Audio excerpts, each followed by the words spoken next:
This show is brought to you by Whatever You Say Productions, starting conversations since 2018. Welcome to episode 1, season 1 of the Game Over podcast. My name is Ian, and I am joined here today with my buddy, Steven. How are you doing, my brother? I'm doing well. How are you, man? I'm doing all right. This is a first-time podcast over here, first time, long time. So let's see how this goes. But yeah, good to see you. And then we got, of course, my fellow Hobokener, Mr. Kirk. How you doing? I'm doing great. Excited to be here. So you might be asking yourself, how did I get here? So, the Game Over podcast. What are we? Who are we? What are we doing? Why are you listening to us? So essentially, high level, we're a gaming-centric podcast discussing everything in the world of video games, esports, entertainment, music, how people are buying endgame tickets for $5 billion right now. I don't even have one. Steven, I think you did. Were you able to score some? I did get my ticket, but sure shit ain't selling that thing. I'm going to see that thing. How about you, Bowtie Kirk? Cinemas is still selling them. People are going all over AMC and everywhere. Yeah, Bowtie Cinemas got one. My best man for my wedding. He secured us too. I have about 33 hours of viewing to go until I can watch Endgame, but I have the next week off, and I'm going to make it happen. There you go. Well, what is it? The movie itself is over 3 hours, so that's going to be enough. And then finally, we're going to round it out with our final segment called Tea Time with Byrne, where we have our fourth correspondent over in the UK giving us everything that's going on over there across the pond, whether that's Europe, Asia, the UK, everything. So I'm super excited about that segment, but let's get right into it with our first segment of this show, Patch Notes.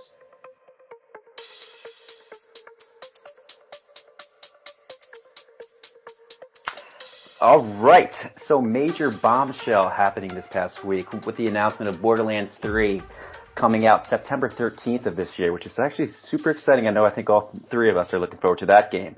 But along with their press release, I believe this came out on Wednesday, from their press release at launch on September 13th, Borderlands 3 will be available for PC exclusively through the Epic Game Stores? What? Gentlemen, what do you have to say about this? Borderlands 3 PC only coming through Epic, aka the Fortniters of the world, not Steam? I am livid about this. Livid. I hate Epic Games. I hate their store. I'm not a fan of Fortnite. And Borderlands has been one of my favorite games for all time. And now if I want to play it, I gotta go through Epic Games to do that? Are you serious? It was a solid move, though, because they really needed something to kind of introduce their store and pack a punch and get things rolling. And honestly, this is the smartest move. Borderlands was such a great game. I definitely played with Steve. I think I might have played with Ian back in the day too. We dabbled a bit. The first one. We couched it. A little couch gaming. Yeah. Your first favorite one, looter and shooter. Yeah, the best looter and shooter. The first one was amazing. The second one, I honestly wasn't able to finish it, but I'm definitely going to probably go back and read it. Dude, you got time. Buy it on Steam. It's super discounted. You got plenty of time if you are only going to play it through Steam. Well, that's interesting. So let me ask you guys about the whole Steam concept, who sort of, in its own way, had the monopoly on the PC market. So exactly, that's why this is such a major bombshell, that this exclusive game, Borderlands 3, is coming out for Epic Games. It's interesting to see that there's more than one player right now, right? I mean, it's not just Steam anymore. Yeah. I mean, it is unfortunate that they have sort of this exclusivity now competing in the market on the PC gaming. I think that's, again, it's just another launcher that you got to download to play a game. So I don't see the point.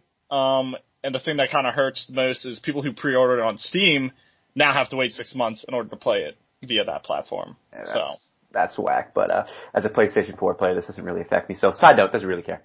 But yeah, that's actually crazy. So yeah, I'm actually looking at. I forgot that. Steve, can you confirm this? Division 2, that's another Epic Games exclusive, right? Yeah. I'm playing that one on PlayStation 4. So honestly, I didn't see any hiccups because again, I just downloaded it from the PlayStation Store and didn't have any problems with the install and everything. I mean, I do get a lot of connectivity when I'm, booting up the game. That's the only thing I'm noticing, but I think that's just how the game's engineered. But I hear you. Well, with that being said, actually, a nice little side intro into our second segment, which we're going to call Press X to Start.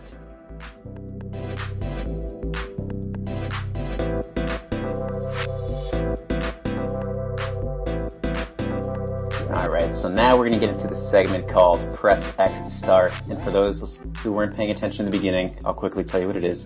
It's just a quick segment. We're going to go around the table. We're going to talk about what are we playing right now? What do we think about it? Would we recommend it? Does it suck? I don't know. We're going to talk about all that good stuff. And the first person I'm going to ask is the guy to my right. I don't know why I just said that because he's not to my right. But Steven, what are you playing?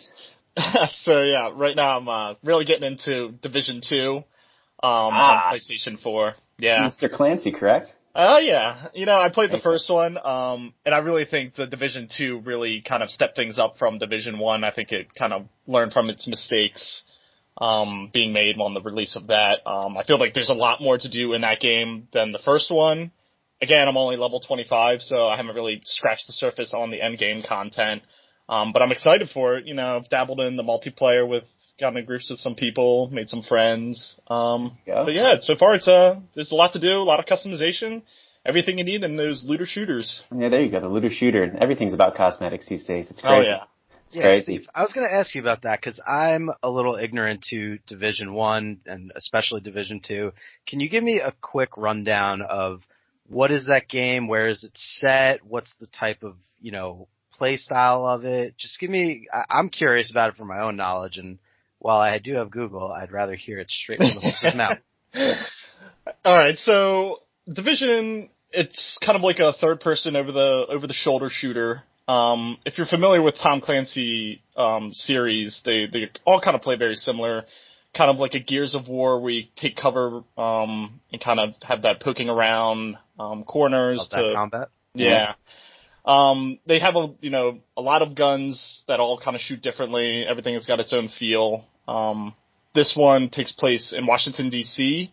Oh. I don't know. I have to look at how many years after. Yeah, yeah.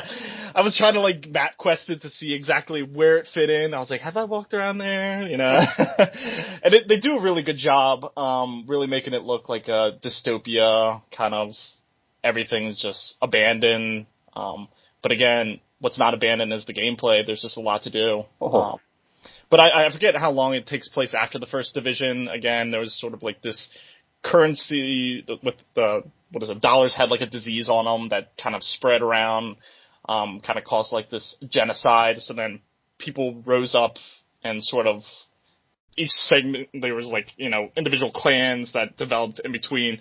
So you're a division agent whose basically job is to, take out these clans, and there's more to the story, but I'm just, sometimes when I get in these looter shooters, I'm all just for the gameplay. There you go. Money, mo problems there. Yeah, money, mo problems, dude. I'm gonna lice all my hands right now, actually. Well, how about you, Kirk? What are you playing right now? So I've been trying to not throw my controller at my computer monitor playing Sekiro, Shadows Die Twice. It's from Software, the people that brought you the Dark Souls series, the Born series. The so Rage series. The ones that, led to a lot of broken controllers and angry people. So you knew going into it was going to be a tough game, it was going to be complicated, but I've thoroughly been enjoying it. There's a really great storyline, which is different from the Souls series. The storyline's kind of always been secondary to the combat in that game.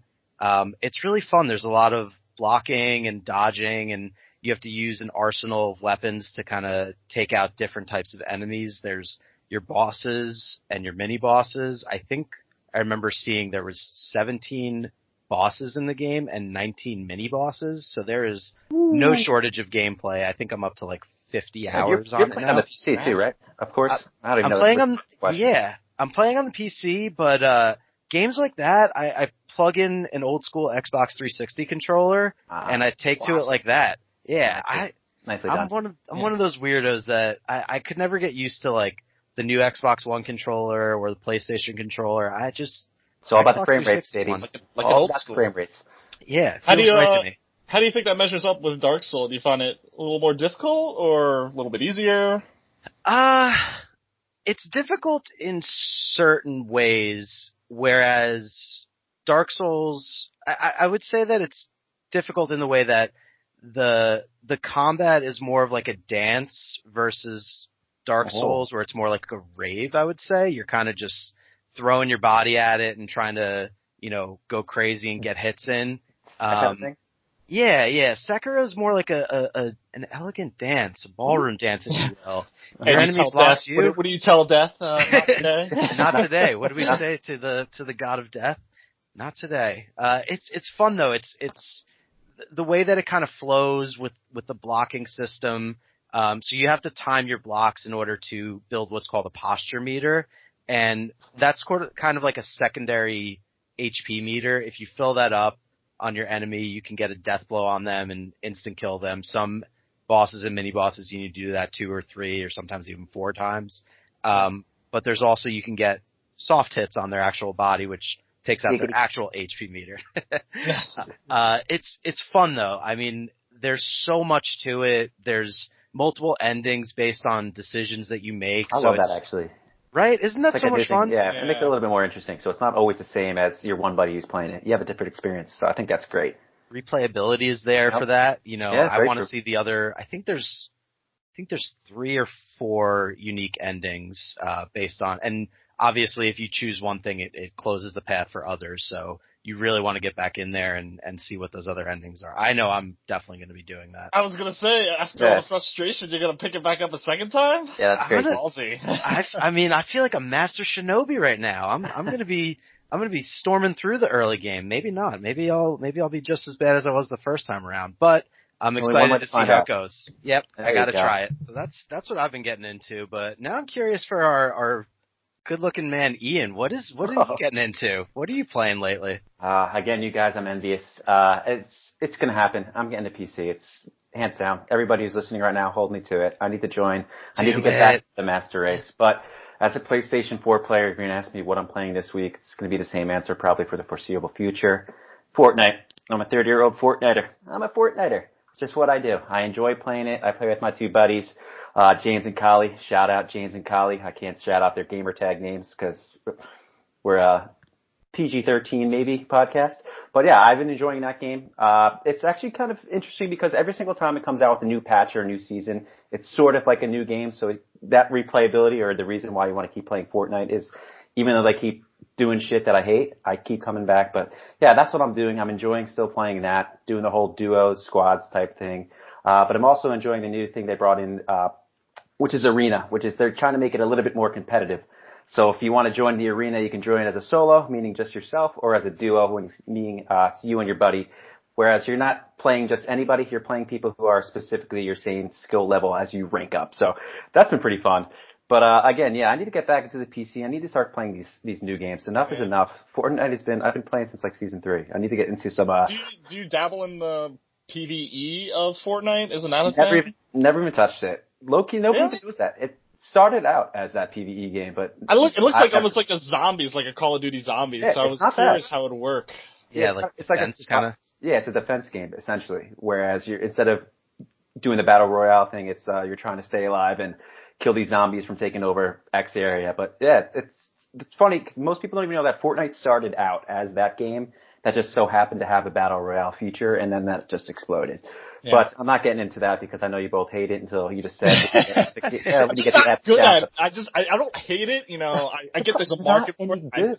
I'm just terrible. Yeah. I can't do it. Building. I can't build. Building's a son of a bitch, but it's just fun. So I keep going back, and that's what I've been enjoying. So yeah, we're gonna close out. Press X to start, and we're gonna go into our final and last segment of the show. I can't believe it's already coming here, but this one's called Free for All.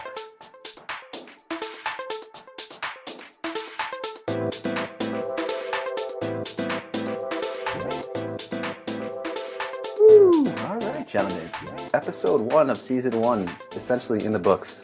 Yeah. I'm exhaling. I thought that went fairly decent. What do you guys think? I think it went pretty well. I enjoyed. I had fun. Loved it.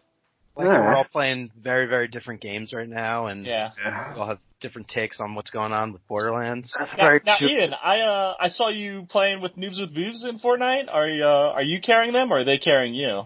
If you've seen the videos, you'll know the answer to that. Oh, gauntlet thrown. So, yeah. Tell me 3 great rifles is not the way to go in that game? No, usually you want to have 4, typically. When you have 5 slots, you want to make sure that the majority of them's all the same thing. Right, so, right. Especially in Fortnite, you want to pick up the gray weapons. Yeah, the other colors. Gray weapons and one bush, right? I think that's the strategy that they go with. And the balloons. You got to get the balloons. Right. The bush is a difficult one. You don't come by many bushes, but yeah, actually, I mean, if you guys, if you want to have an interesting follow on Instagram, I highly recommend checking out the Noobs with Boobs account. And be clear, that's N00BS.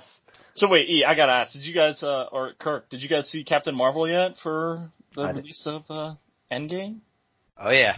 I've got a lot to go with the Marvel universe, but I've got the next week off, and my one of my best friends has put all the movies onto a Google Drive for me. Shout out to Goo. Thank you very much.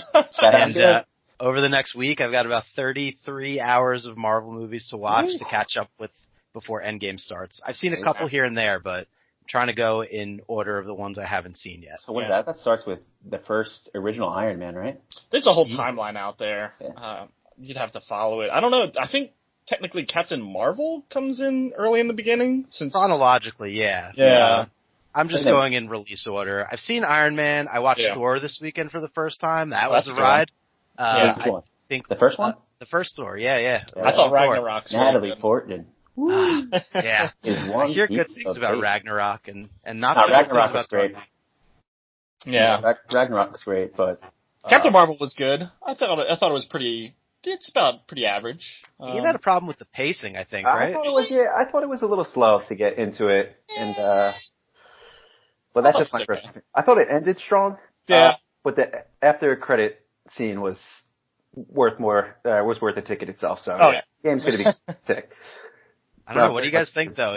Is Captain Marvel the answer to Thanos? I know I'm missing out on a lot of other heroes in that universe, but from what I saw, she is a badass bitch. Yeah. She is pretty badass. Yeah, Brie Larson, she does really well. Yeah, I think she's gonna be a significant person in Endgame. I also think Paul Rudd, actually shout out, he just turned 50 this week, and he still looks 50. Damn, Paul Rudd, whatever you're doing, let me know.